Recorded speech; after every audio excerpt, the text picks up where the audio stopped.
Congressman Paul, you often have a different view of these issues, so I'll ask a vastly different question. Should government, in your view, have any role at all in stimulating the economy like this? Well, sure, indirectly. They shouldn't stimulate it by interfering in the market rate of interest. That's where our basic problem comes from.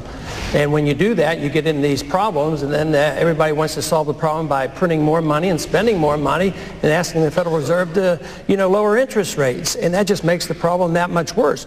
The government does have a responsibility, but it's supposed to lower taxes, get rid of regulations, and devise a monetary policy that makes some sense.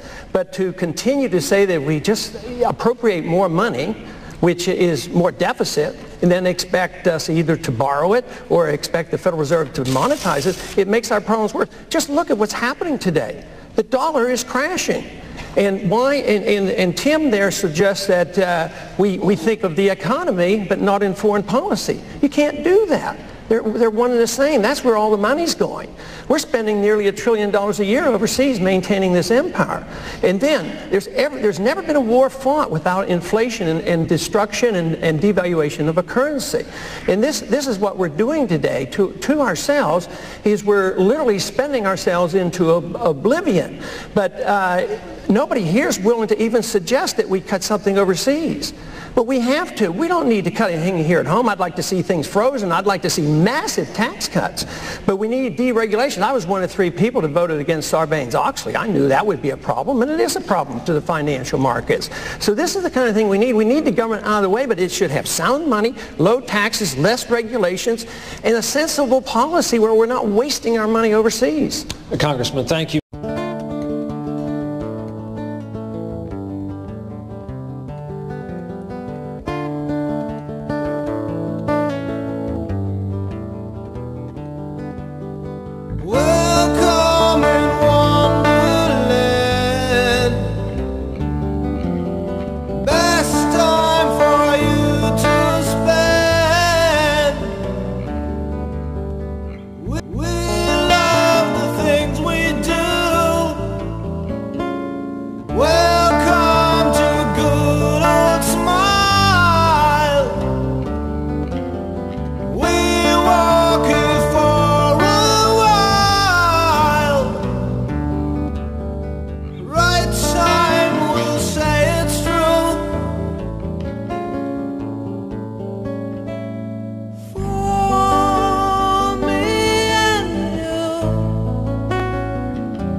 Come